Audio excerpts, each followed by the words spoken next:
Hi, Gaye DeRusso with Majestic Rider. Let's talk about cross-cantering. Somebody asked me a question about that. Well, let's back up. So cross-cantering, or what they call cross-firing, is when the horse canters on one lead in the front and they canter on the opposite lead in the back.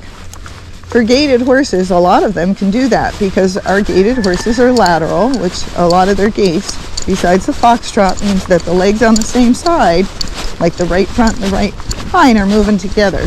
So when they cross canter, a lot of times it's more comfortable for the horse because they can do that lateral movement. And they might be cantering on the correct lead in the front and the back, and then you go around a turn, or you cut across the arena, or you're going too fast, and it swaps that lead in the back. And this is another reason they are not like normal horses with extra gears.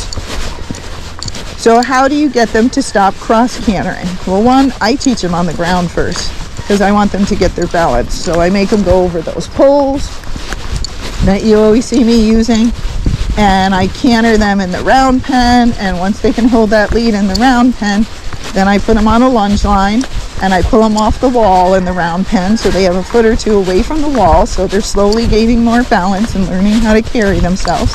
And once they can do that well, which can take months, then I pull them farther off the wall so they're more towards the center of the round pen.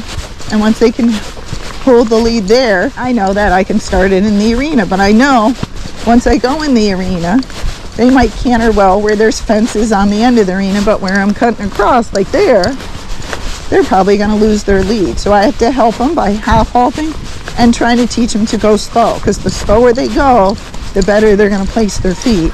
The faster they go, or the more unbalanced they're going to go, they're going to swap to that opposite lead to make it more secure with them. So it's not that anything's wrong with the horse, because a lot of vets will see him cross-cantering and be like, he's got a stifle problem. It could, but many of these gaited horses will cross-canter and they'll also bunny hop, and that's also a sign of weak stifles. But in the gaited horse, it's a sign of them just being unbalanced usually. So the poles will help their stifle, it will build their strength. Let's go a little faster, Disco.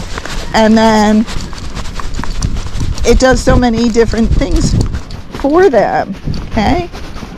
So it takes time, and the better rider you are, the more you're going to be able to help them. If you don't ride well and you have poor balance, you're going to keep throwing that horse off of balance, and it's going to keep swapping that lead. So while you're teaching it on the ground, you might need to go take some canter lessons yourself and get a better seat and get better balance, okay? Now, as you do that,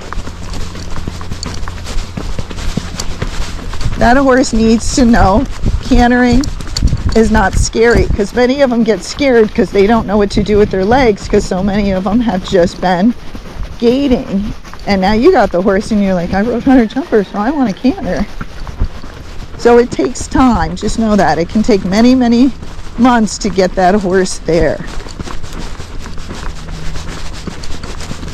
But it's mostly about balance, conditioning, and then you balancing yourself and helping the horse. That's why you'll see in the videos, like I get the horses to canter when they come in for training, and they're pretty slow when you watch them cantering with me, and then when the owner starts riding them, the horse gets fast because the horse gets nervous and they're not as well balanced as me. But in time, as that owner keeps practicing and getting better, guess what? It gets slower.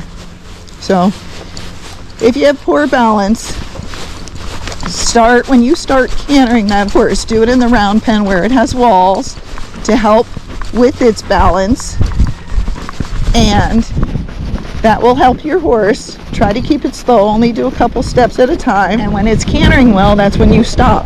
If you go in that round pen and that horse canters one circle, say you're going to the left, one circle to the left, and it was perfect, do not ask for more. Quit. Give that horse a reward, make a big fuss so he knows that's the right thing, because sometimes that's all the gaited horse has in the beginning is one circle because it was so difficult for them. Okay? So, and then you want to go both directions. So I always go their worst direction first, so that way if I get tired or the horse gets tired, their easier direction is the next apart, so it's easier on both of us and they'll be less trippy. Now, there are some things that can help your horse if it's very pacey or it's very lateral and you're trying to get the canter.